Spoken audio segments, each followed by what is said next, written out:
Assalamualaikum warahmatullahi wabarakatuh. Perkenalkan, saya Muhammad Syafiq. Saya Arjuna Lemastri Mulya. Nah, di sini kami akan mengerjakan uji menggunakan SPSS untuk memenuhi ujian akhir semester mata kuliah Statistika Ekonomi. Nah, ini adalah data dari responden yang telah kami sebarkan, telah mencapai 49. Dari hasil yang telah ditentukan minimal 40. Nah, ini adalah jawabannya. Ini jawaban dari responden. Lalu kita lihat datanya. Nah, ini adalah data dari variabel X1, X2, dan Y. Ini data-datanya, dan data-data ini kita salin ke Excel. Dan ini sudah kita salin ke Excel dan sudah kita rapikan. Nah, pertama-tama kita akan menguji validitas. Nah, ini kita salin dulu. Kita Ctrl C, lalu kita ke SPSS. Setelah itu kita salin data yang tadi, kita Ctrl View. Nah, ini adalah data-data yang tadi. Langsung kita klik ini, kita Ctrl F. Lalu di sini kita klik replace, lalu var 000. Di sini kita ubah menjadi X, lalu kita replace all. Nah, ini sudah ya. Nah, di sini kita ubah menjadi total. Lalu di measure kita ubah menjadi nominal.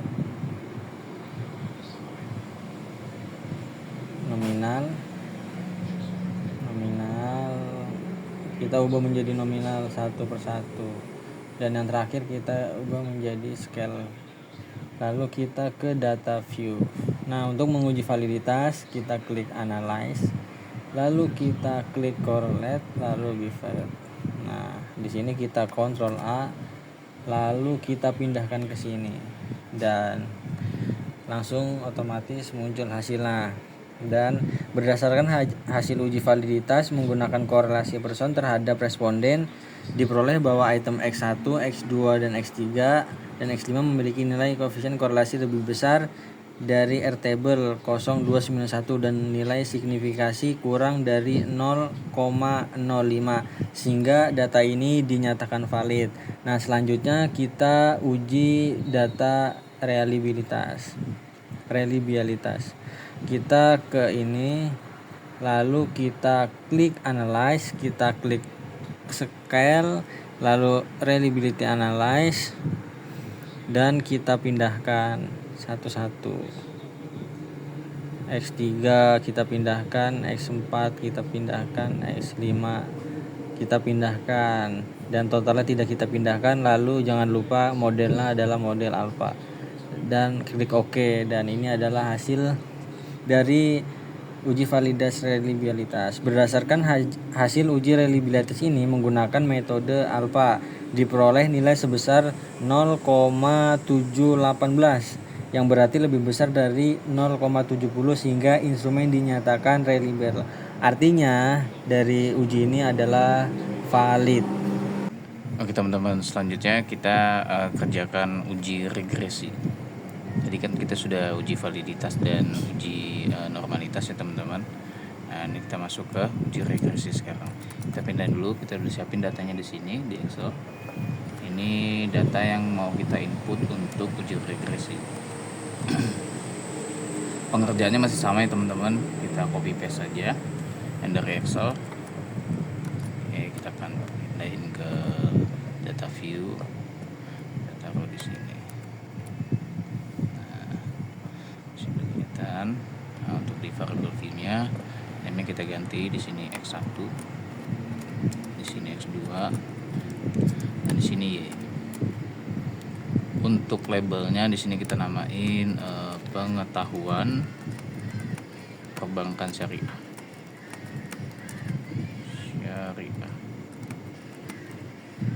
Tanpa spasi ya teman-teman. Di X2-nya kita masukin print image.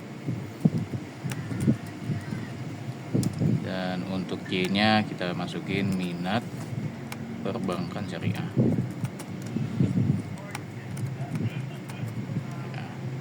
Nah, di measure kita pilih scale, X1 nya scale, X2 nya scale, dan Y nya kita nggak usah input. Oke, kita balik lagi ke data view. Di sini kita analisis langsung teman-teman untuk regresi. Kita pilih regresi, habis itu kita lari ke linear, kita pilih linear.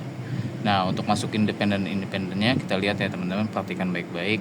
Di sini dependennya masukin yang Y-nya, minat perbankan. Masuk Y-nya, pengetahuan perbankannya X1 sama brain image X2 kita masukin di independen. Oke. Nah, kita cek dulu di statistiknya, model fit di checklist, estimasinya kita checklist, sama satu lagi teman-teman linearity diagnosanya kita checklist. Oke. Ini plotnya kita. Nah, di sini diperhatikan baik-baik teman-teman ya. Di sini kan ada spreadsheet, kita masukin di Y, yang ZPRED ini kita masukin di X. Nah, untuk menampilkan histogramnya kita checklist, sama cek normal probability-nya plot. Kita checklist juga. Oke, kita klik continue, optionnya kita lihat dulu. Oke. Save-nya juga di sini yang ini aja, standards. Oke. Nah, kita klik continue. Oke, kita klik oke. Nah, di sini muncul teman-teman ya, uji regresinya. Nah, di sini mau saya jelaskan sedikit tentang analisanya teman-teman terkait uji regresi ini. Oke teman-teman, di sini sedikit menjelaskan, ada histogram di sini dependent variable terhadap Y-nya, minat perbankan syariah. Nah, berdasarkan hasil uji normalitas menggunakan histogram residual, terlihat nih teman-teman bahwa distribusi residual membentuk pola menyerupai kurva normal atau bell speed. Kita sering sebut di sini sebagai kurva, bentuknya seperti bell ya teman-teman, atau lonceng, atau bisa juga gunung. Nah, ini tuh menyebar secara relatif simetris di sekitar nilai 0. Nah, selain itu nilai mean residual sebesar, di sini kita bisa lihat minus 7,09 min 15 mendekati 0, dan standar defisiasinya sebesar 0,978 mendekati 1. Nah, dengan demikian dapat disimpulkan bahwa residual berdistribusi normal sehingga asumsi normalitas pada model regresi telah terpenuhi karena dia telah mendekati 1. Nah, selanjutnya ada normal PP plot of regression standard residual. Ini dependent variable-nya, variable dependentnya terhadap minat perbankan syariah. Nah, berdasarkan hasil uji normalitas menggunakan normal probability plot atau normal PP, nah terlihat bahwa titik-titik residual ini menyebar di sekitar garis atau berdekatan dekat garis ini teman-teman. Jadi dia nggak menyebar di luar garis ini, tetap selaras di sekitar garis diagonal dan mengikuti arah garis diagonal. Nah, walaupun terdapat sedikit penyimpangan ini di beberapa titik ini, di sini itu masih kita bisa tarik garis lurus karena kita tetap menggunakan normal probability plot. Nah, sedikit penyimpangan pada beberapa titik ini tidak signifikan teman-teman. Oleh karena itu dapat disimpulkan bahwa residual berdistribusi normal sehingga asumsi normalitasnya dalam model regresi telah terpenuhi. Nah teman-teman, setelah kita analisa tadi ada histogram dan normal plot regresi standarnya, nah kita mau analisa selanjutnya ada one sample kolmografnya teman-teman. Nah, gimana caranya? Kita balik lagi ke data view kita tadi sini. Nah, ini kan residualnya sudah muncul teman-teman di samping sebelah variabel Y. Nah, caranya kita buat analisa supaya one sample kolmograf ini muncul di variabel view nanti, kita blok bagian residualnya saja teman-teman. Lalu kita analisa. Nah, Ini kita ambil di non parametric test. Di sini bisa kita klik di bagian legacy dialogs. Nah, kita klik one sample K strip S. Nah, di sini kita ambil yang bawahnya aja teman-teman untuk masukin ke tes variabelnya, list test variabelnya. Oke. Nah, kita lihat dulu simulasinya. Oke. Optionnya. Nih, teman-teman kalau mau menggunakan penjelasan lebih lengkapnya untuk muncul nanti di variable view-nya bisa klik yang deskriptif. Kita nggak usah. Oke, langsung kita klik oke teman-teman ya. Nah, ini udah muncul.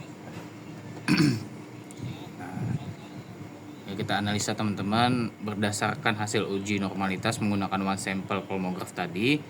Tes diperoleh nilai ini teman-teman. Asim P titik signifikannya 2 di sini teman-teman. Ini itu sebesar 0,01. Kenapa 0,01? Karena nilai tersebut lebih kecil dari 0,05, maka dapat disimpulkan bahwa residual tidak berdistribusi secara normal. Nah, dengan demikian asumsi normalitas berdasarkan uji kolmograf Smirnov tidak terpenuhi. Sebaliknya teman-teman, ketika nilainya lebih dari 0,05, artinya hasil uji kolmograf ya itu terpenuhi. Nah, sementara yang kita dapatnya 0,001 ya teman-teman. Berarti di bawah 0,05. Artinya uji kolmograf Smirnov tidak terpenuhi. Ininya ini berdasarkan hasil uji heteroskedastisitasnya menggunakan grafik scatter plot ini terlihat bahwa titik-titik residual menyebar secara acak nih. Ya kan? Kita bisa lihat di sini ada yang di atas, ada yang di bawah, ada yang di kanan kiri. Nah, angka 0 pada sumbu Y, kita lihat sumbu Y-nya, angka 0-nya di sini. Itu menunjukkan pola ini membentuk secara tidak tertentu teman-teman, tidak teratur. Nah, hal ini menunjukkan bahwa model regresi tidak mengalami gejala heteroskedastisitas. Nah, dengan demikian asumsi heteroskedastisitas ini telah terpenuhi sehingga model regresi layak digunakan untuk pengujian hipotesis. Selanjutnya kita uji linear berganda. Pertama kita copy paste ini total X1, X2 dan Y. Lalu kita kembali ke SPSS. Nah, kita copy paste. Nah, selanjutnya kita ke variable view. Di sini kita ganti X1. Di sini kita ganti X2, di sini nanti jadi Y. Dan di sini di label kita menjadi pengetahuan perbankan syariah. Ini kita ubah menjadi brand image. Di sini kita minat mahasiswa menggunakan bank syariah. Nah, di sini kita ubah menjadi nominal, di sini kita menjadi nominal, dan di sini kita ubah menjadi scale. Nah, di sini itu seberapa berpengaruh sih X1 dan X2 ini? Artinya seberapa berpengaruh pengetahuan perbankan syariah dan brand image tersebut. Nah, kita kembali ke data view. Untuk itu langsung kita ke analyze, kita klik regression, kita klik linear. Untuk Y kita pindahkan ke dependent dan X1 X2 ke independent. Lalu kita klik statistik. Oke, sudah benar. Plotnya tidak, langsung kita ini klik itu, lanjut. Optionsnya oh tidak, kita langsung oke. Lalu langsung muncul hasilnya. Nah,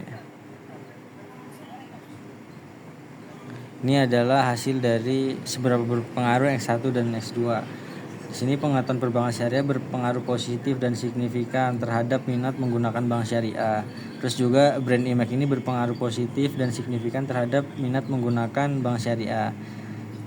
Secara simulasi pengetahuan ini perbankan syariah dan brand ini berpengaruh signifikan terhadap minat menggunakan bank syariah. Pada akhirnya ini sangat berpengaruh dan data ini valid, teman-teman.